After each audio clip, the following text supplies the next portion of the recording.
사람은 아버지와 어머니로부터 태어납니다. 이 땅에 부모 없이 태어나는 사람은 말 그대로 한 명도 없습니다. 창조에 관해서 가끔 이런 질문을 하는 사람들이 있습니다. 무슨 말씀인가 하면 왜 하나님은 지금은 태초에서처럼 오늘 본문에 나와 있는 것처럼 일일이 하나님 사람을 만들지 않느냐라고 하는 그런 질문입니다. 혹시 여러분들이 이 질문을 그 누군가에게 받았다라고 하면 뭐라 대답하실지 생각해 보신 적이 있는지 모르겠습니다만은 사실 이 질문의 답은 아주 간단한 편입니다. 이제 사람을 만드는 역할은 하나님이 하는 게 아니라 하나님이 부모에게 그 역할을 주셨기 때문에 하나님이 일일이 사람을 만드실 필요가 없어졌다는 말씀입니다. 그래서 이스라엘 사람들은 부모를 두고 땅의 하나님이다 그렇게 말합니다. 이 말의 의미는 이제 부모님이 사람을 만드는 하나님의 역할을 대신하는 것이고 하나님의 사랑을 또 부모님을 통해 직접 경험하게 하고 느끼게 해야 한다는 그런 말씀입니다. 물론 실제적으로 현실적으로 그렇지 못한 부모님들도 계셔서 문제이긴 합니다만은 여러분들에게 주어진 그 부모의 역할이 이 땅에서 자녀들에게 나누어 주어야 할 하나님의 역할이 있음 또한 여러분들의 신앙인으로서 잊지 마시기를 주님의 이름으로 부탁을 드립니다. 사실 처음부터 하나님의 창조를 보면 아버지로서의 창조가 있고 어머니로서의 창조가 있습니다. 요즘 여성 인권이 신장하면서 페미니스트라고 일명 얘기하죠. 여성 인권 학자들 신학교에도 있습니다. 여성 신학자들이 있습니다. 그래서 여성 신학자들이 한때 요즘은 안 그러는 것 같아요. 요즘 들 하는데 왜 하나님을 굳이 아버지라고 부르느냐? 하나님 아버지 이러잖아요, 교회에서. 그거는 남성주의의 가부장적 사상이니 그 아버지를 빼고 대신 하나님 어머니라고 해야 된다. 물론 그렇게 주장하는 사람들이 여전히 있습니다. 그런데 제가 이것은 개인적으로는 아주 의미 없는 주장이라고 생각을 하고 여러분들에게 드리는 말씀은 성경에서 말하는 이 하나님의 아버지는 그냥 남자와 여자의 성별을 구별하는 의미의 아버지가 아니라 우리의 근원을 말해주는 아버지로서의 의미가 담겨져 있음을 여러분들이 깨달으시길 바랍니다. 근데 유독 하나님을 어머니라고 부르는 이단이 있습니다. 본인이 재림예수라고 주장하는 안산홍이라고 하는 사람이 만든 이단인데요. 올해 그 이단이 60주년이 됐다고 그러네요. 하나님의 교회라고 하는 이단이 있는데 거기 가면 하늘 아버지가 안산홍이시고 하늘 어머니라고 그렇게 부릅니다. 그래서 어느 교회 가거든 하늘 어머니, 하나님 어머니 그러시면 이 교회는 있으려야 될 곳이 아니다 생각하시고 멀리 하시면 되겠습니다. 하나님을 남녀로 구별해서 생각하는 것은 지극히 아주 초보적인 인간의 발상이라고 하는 사실을 여러분들이 기억해 두시면 좋겠습니다. 성경을 보면 하나님은 아버지로서 표현되는 부분도 있고 어머니로서 표현되는 부분도 있습니다. 사람을 만든 일만이 그런 것은 아닙니다. 하나님은 사람을 하나님의 형상대로 만들면서 하나님의 일을 맡기셨고 그리고 그 형상은 제가 여러 번 말씀드렸지만 하나님의 본질을 우리가 담고 이 땅에 태어났다라고 하는 얘기입니다. 하나님은 직접 일하시기도 하지만 하나님은 사람을 통해서도 일을 하십니다. 그것을 보여주고 있는 것이 바로 오늘 읽은 본문의 말씀입니다. 본문 26절에 보면 하나님은 하나님의 형상을 따라 사람을 만드시고 그 사람에게 이런 복을 주시면서 사람이 해야 할 일이 무엇인지 하나님 대신 이 땅에서 뭘 해야 하는지를 우리에게 이렇게 말씀을 해 주십니다. 하나님이 그들에게 복을 주시며 하나님이 그들에게 이르시되 생육하고 번성하여 땅에 충만하라. 땅을 정복하라. 바다의 물고기와 하늘의 새와 땅에 움직이는 모든 생물을 다스리라 하시니라. 이 본문을 일반적으로 하나님이 사람에게 주신 문화 명령이라 그렇게 칭하기도 합니다. 정복하고 다스리라고 하는 이 표현을 한때 서양 문명에서는 자연을 개발하고 남의 나라를 강제로 빼앗고 땅을 빼앗고 약탈하는 것으로 잘못 적용해서 이 문제가 지금의 환경의 문제뿐만 아니라 저는 인종차별의 문제까지도 확대된 것이 아닌가 그런 생각을 제가 하게 됩니다. 정복하라고 하는 히브리어의 단어는 카바슈라는 단어를 사용합니다. 군사적 용어로 보면 적과 싸워 짓밟으라는 1차적인 의미가 담겨져 있는 단어입니다. 그런데 지금 이 창조 주관에 적이 있는 것도 아니고 싸워야 대상이 있는 것도 아닌데 하나님이 이런 1차적인 의미를 사용해서 땅을 파괴하고 착취하는 의미로 사용하지는 않았을 것이다. 그것이 저는 분명하다라고 생각합니다. 그래서 문맥상 이 단어를 보면 봉사하다, 필요로 하는 것들을 도와주다, 땅을 개간하다라고 하는 2차적인 의미로 이 부분은 우리가 이해하고 해석해야 한다는 사실을 유의하시기를 바랍니다. 다스리라고 하는 단어 또한 라다라고 하는 히브리어 단어를 사용합니다. 어떤 것에 대한 지배권을 갖는다는 뜻을 의미합니다. 여기서 말하는 지배권이라고 하는 것은 독재자의 지배를 말하는 것이 아니라 사랑과 공의로 통치하는 것을 말합니다. 그래서 그리스도인들은 이 땅을 사랑하고 보살펴야 하는 의미로 하나님 우리에게 주신 이 지구를 잘 가꿔야 될 책임이 분명하게 있음을 여러분들이 또한 깨달으시길 바랍니다. 다시 말씀드려 인간은 하나님을 대신하여 자연의 지배자로서 자연에 대한 절대적 권한과 의무를 가지고 있다는 말씀입니다. 그런데 이것은 반대로 인간이 자연을 잘못 다스렸을 때 그에 상응하는 책임도 우리가 그대로 받을 수밖에 없다는 것을 의미하게 됩니다. 인간은 폭군처럼 자연을 다스리고 정복할 것이 아니라 지혜롭고 자비로운 하나님의 이 세상을 다스리는 것처럼 평화롭고 현명하게 우리가 이 세상을 다스려 나가야 한다는 사실을 잊지 마시기를 바랍니다. 바로 이것이 하나님이 사람을 만드시고 사람에게 주신 목적이라고 하는 말씀입니다. 우리는 하나님의 말씀 속에서 사람이 사람으로서 가져야 될 꿈과 목적을 깨달아야 하고 그 깨달은 목적을 가지고 이 땅에서 살아가야 합니다. 하나님은 오늘 우리에게 본문 말씀을 통하여 아버지가 되어주십니다. 그리고 우리에게 살아가야 될 꿈과 목적을 주십니다. 목적의식을 갖지 않는 사람은 어디로 갈지 모르는 사람입니다. 성경 말씀 속에서 하나님이 목소리로 말씀하실 때마다 그것은 바로 우리의 삶의 목적을 지시하는 말씀임을 여러분들이 깨달으시길 바랍니다. 출애굽을 이끌었던 모세는 다 늙은 80세의 나이에 하나님의 소리를 들었습니다. 호렙산에서 연약한 떨기나무 불꽃 가운데 임재하시는 하나님의 목소리를 듣고 쫓아가서 그가 이스라엘을 이집트에서 벗어나게 합니다. 40년 동안 양을 치는 목자로 매일 똑같은 삶을 살아온 모세에게 처음으로 목적의식을 가진 것이 시내산에서 하나님을 만난 대면한 그 장소의 순간이었습니다.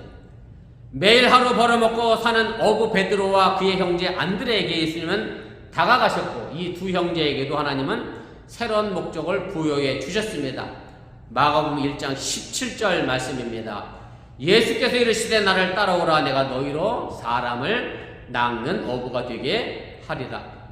예수님의 이 음성에 베드로와 안드레는 그물을 버리고 예수님을 쫓아갑니다. 평생 가난한 어부로 그저 매일같이 고기만 잡아야 하는 일상의 삶의 모습 속에서 그것이 내 팔자라고 여겼던 삶의 모습에서 이 형제에게는 사람을 낚는 어부라는 새로운 목적의식이 생겨 예수님을 따라가게 됐다라고 하는 얘기입니다. 하나님의 음성, 하나님의 목소리는 언제나 우리에게 목적을 제시해 줍니다. 삶의 목적이 있다는 목적의식을 갖게 해준다는 얘기입니다. 우리가 신앙생활하는 것은 다름 아닌 바로 이런 삶의 목적을 갖기 위함입니다. 목적지가 불분명한 사람은 길을 잃어버리기 십상입니다. 성경에 나타난 하나님의 음성은 바로 이런 목적을 우리에게 지시해 줍니다. 저는 이것을 하나님이 우리에게 보여주시는 아버지의 모습이다. 그렇게 말씀드리고 싶습니다. 사실 창세기 1장의 창조의 모습을 보면 다른 준비물은 전혀 존재하지 않습니다. 오직 하나님의 소리만 존재합니다. 좀 더 정확히 말씀드리면 하나님의 목소리만, 그래서 하나님이 이르시되 이 말 한마디로 창조를 하였고 오늘 1장 31절 말씀에 보면 창조를 완성하셨던 것을 우리가 보게 됩니다. 바로 신앙은 우리에게 들려지는 이 하나님의 음성을 듣는 데 있습니다. 이 음성을 듣지 못하면 우리는 어디를 향해 가야 할지 몰라 방황하게 됩니다. 모세가 이 음성을 듣고 이스라엘을 출애굽시켰습니다. 구약 성경에 많은 선지자들의 이 음성을 듣고 하나님의 말씀을 대언했습니다. 예수님도 이 음성을 들었고 하나님이 인도하시는 목적대로 살아가셨고 달려가셨습니다. 그리고 그 예수를 따르던 제자들도 그리고 사도 바울도 그렇게 하나님이 주신 목적대로 살았고 그 목적을 지금 우리가 따라 살아가고 있음 또한 여러분들이 잊지 마시기를 바랍니다. 구약 성경에 나타나는 하나님의 소리는 히브리어로 콜이라는 단어로 사용합니다. 콜링이 여기서 나왔나 싶기도 한데 아무튼 히브리어로 콜이라고 발음합니다. 이것은 복수입니다. 이것은 단수로 사용하면 천둥이라고 하는 뜻을 가지고 있습니다. 다시 말씀드리면 천둥이 모인 것이 하나님의 소리라는 의미로 우리가 생각해 볼 수가 있습니다. 지난 주간에 플로리다에 상륙한 허리케인 헬렌이 지나갔습니다. 그래도 어버는 조용히 잘 지나가듯 한데 애틀란타는 곳곳에서 정전이 일어나고 물난리가 나서 계곡이 넘쳐 흘러서 홍수로 피해를 본 지역도 있다는 소식을 제가 접했습니다. 제가 허리케인 뉴스를 실시간으로 제가 보면서 화면 상단 오른쪽에 재미난 걸 제가 발견했어요. 뭐냐면 번개치는 횟수가 기록이 됐더라고요. 허리케인이 가면서 300m에서 막 400km 막 쭉쭉 올라가요. 근데 번개가 치면 모두 같이 연결되죠. 천둥도 치는 것이 맞습니다. 번개가 치고 나면 천둥의 소리가 들려가게 되는데, 물론 어버는 조용히 지나가서 제가 자면서 너무 잠들어서 그랬나? 천둥 소리를 들은 기억은 없습니다만은 아무튼 천둥은 치지 않고 잘 지나간 것 같은데, 여러분들 경험이 있으실지 모르겠습니다만은 천둥이와 집 가까이서 치면 집 전체가 막 흔들립니다. 막 집이 흔들릴 정도로 천둥 소리가 들리고 우리는 그렇게 되면 바짝 긴장을 하게 됩니다. 바로 하나님의 소리는 우리 마음속에 천둥 같은 소리로 들려오게 되고 우리의 주저앉은 삶을 깨우는 소리가 바로 하나님의 능력임을 여러분들이 믿으시기를 바랍니다. 우리에게 하나님의 소리가 천둥같이 들리는데도 불구하고 그 소리를 애써 외면하면서 세상을 향해 내가 달려가고 있지는 않는지 돌아보시고 하나님이 들려주시는 소리에 귀를 기울여 잃어버렸던 분명한 목적 의식을 가지고 여러분들 바르게 살아갈 수 있기를 주님의 이름으로 축복을 합니다. 그래서 내 자신, 내 가정, 내 직장, 내 신앙에 분명한 목적 의식을 가지고 하나님이 설정하시는 목적을 따라 살아갈 수 있기를 주님의 이름으로 축원을 드립니다. 물론 하나님이 우리에게 주신 목적을 이루는 것은 쉬운 것은 없습니다. 그래서 우리는 몇 번이고 시도해 보다가 안 되면 그만둘지도 모릅니다. 그리고 최선을 다해도 실패하고 또한 낙심할지도 모릅니다. 그러나 바로 그 실패한 자리, 그 절망한 자리에 또 하나의 하나님의 창조가 시작된다라고 하는 사실을 여러분들이 믿으시기를 바랍니다. 그래서 창세기 2장에 나오는 또 다른 창조의 이야기는 우리를 따뜻하게 보살펴 주시는 하나님의 손길, 어머니의 마음으로 우리를 창조하셨음을 보여주게 됩니다. 창세기 1장에서는 하나님의 사람을 어떻게 만들었다라고 자세하게 표현되어 있지 않습니다. 그냥 단순히 하나님이 이르시되 이 말씀으로 사람을 창조하셨는데, 창세기 2장에서는 하나님이 손수 흙으로 사람을 만드시고 빚으시는 내용이 나옵니다. 마치 토기장이처럼 아주 세심하게 정밀하게 우리를 만드셨다라고 말씀합니다. 창세기 2장 7절입니다. 여호와 하나님이 땅의 흙으로 사람을 지으시고 생기를 그 코에 불어 넣으시니 사람이 생명이 되니라. 하나님이 아주 정밀하게 사람을 흙으로 만들고 나서 그 코에 생기를 불어 넣었더니 살아 움직이는 생명체 사람이 되었다라고 말씀합니다. 여기서 생기로 번역된 히브리어는 니시마트 암이라고 하는 단어가 사용됐는데 복합어입니다. 두 단어가 합성된 단어입니다. 니시마트라고 하는 단어는 숨이라는 뜻이고 아임은 생명이라고 하는 뜻입니다. 그래서 이 생기를 문자적으로 다시 번역하면 생명의 숨이 됩니다. 다시 말씀드려 하나님이 흙으로 재료를 사용하여 사람의 형체를 만드셨고 사람의 코에 생명의 숨을 불어 넣었더니 그 사람이 살아 움직이는 존재, 다시 말해 생명체가 됐다는 것이 창세기 2장의 어머니로서의 하나님의 창조의 모습이었다는 말씀입니다. 인간의 숨이 하나님으로부터 왔다는 것은 인간의 생명이 하나님과 직접적으로 연관되어 있고 의존한다는 것을 뜻한다는 사실을 여러분들이 기억하시길 바랍니다. 그래서 하나님이 숨을 거두어 가시면 인간의 생명은 말 그대로 생명 없는, 생명의 숨이 없는 물질에 불과하다는 그런 말씀입니다. 살아있어 움직이게 하는 힘, 생기가 바로 저는 하나님 어머니의 모습이라는 생각을 합니다. 물론 모든 가정이 다 그런 것은 아닙니다만은 일반적인 보편적인 가정이라고 하면 아버지는 엄하고 어머니는 부드럽습니다.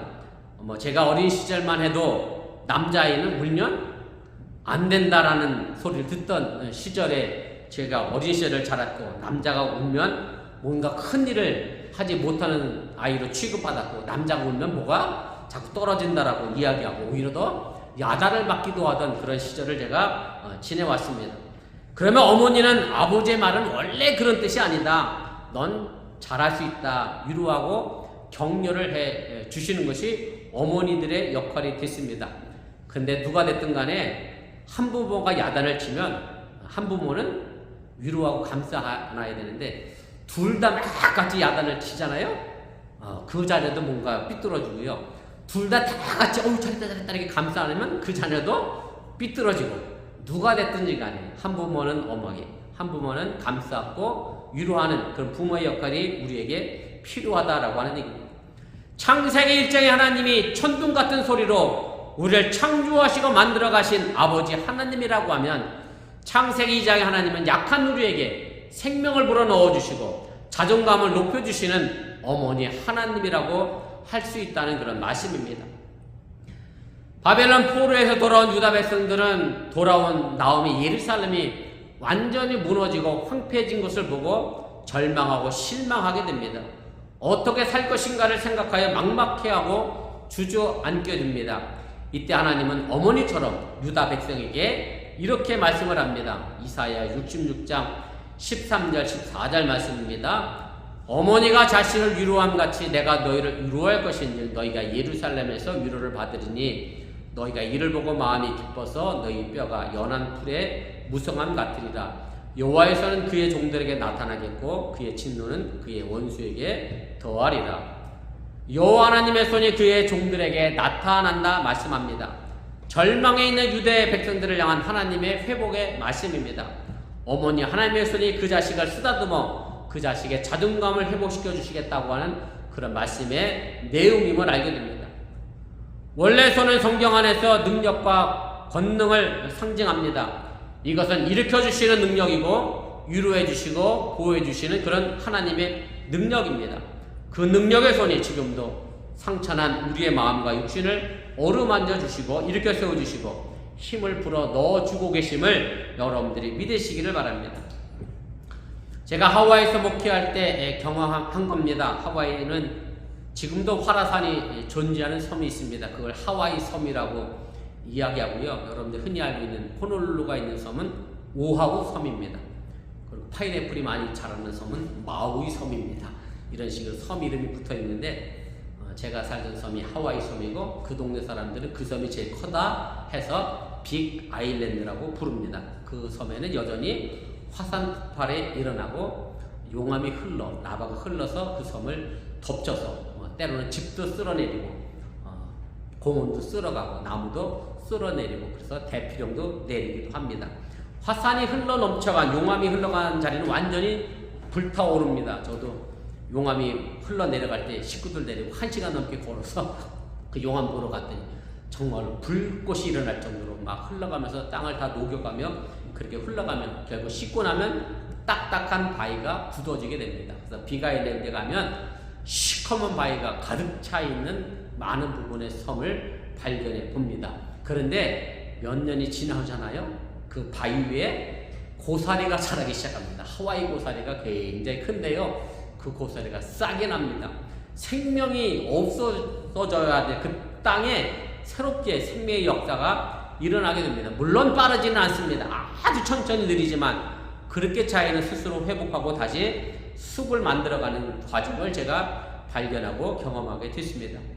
우리의 삶은 완전하지 못합니다. 아니 완전한 삶을 살아내는 사람은 사실 한 사람도 없습니다. 다만 넘어지고 깨어져도 그 상태를 다시 치유하고 받아들이고 다시 일어서는 삶만이 우리에게 있다는 사실을 여러분들이 기억하시기를 바랍니다. 어린아이가 걷기까지는 수없이 넘어지고 일어서기를 반복하는 것처럼 우리도 온전한 삶을 누리기 위해서는 같은 과정을 반복할 수밖에 없습니다. 실패와 고통은 우리가 살아가는 동안 불가피하게 우리에게 주어지는 것들이고 맞아야 하는 것들이고 이 길 위에 언제나 우리와 함께 하시는 어머니 하나님의 손길이 있음 또한 여러분들이 잊지 마시기를 바랍니다. 중국 송나라 때 유명한 시인이죠. 소동파라는 시인, 뭐 이름은 아니고 일종의 별명입니다. 소동파라는 시인이 쓴 시 가운데에 이런 시 한 구절이 있습니다. 아마 한 번쯤은 다 들어보셨을 것 같은데, 낙화처 여실이라는 한자어 문구가 있습니다. 낙화라고 하는 얘기, 꽃이 떨어졌다는 얘기죠. 그 다음에 여실은 열매가 맺혔다는 얘기입니다. 꽃이 달려있다가 꽃이 지고 떨어지고 난 그 자리에 바로 열매가 달린다라고 하는 그런 표현의 한자어입니다. 우리에게 당면한 인생의 고난과 실패와 어려움은 그냥 그것으로 끝나지 않고 하나님의 손길을 통하여 삶의 아름다운 열매를 또한 만들어간다는 사실을 여러분들이 믿으시길 바랍니다. 우리는 흔히 하나님의 창조를 무에서 유를 만들어냈다 그렇게 이야기합니다. 다시 말씀드리면 하나님은 아무것도 없는 곳에서 천지를 만드셨다. 말씀 하나로 이르시되라고 말씀하고 이야기를 하게 됩니다. 그런데 가만히 생각해보면 그냥 아무것도 없는 데서 만들어진 것은 결코 아닙니다. 제가 이러면 목사님 뭔 소리를 하실까 의아하게 저를 쳐다보실 수도 있는데, 창조가 있기 전에 뭐가 있었느냐면요, 혼돈도 있었고요, 공허도 있었고 흑암도 있었습니다. 아무것도 없었던 게 아니라 혼돈과 공허와 흑암이 있었습니다.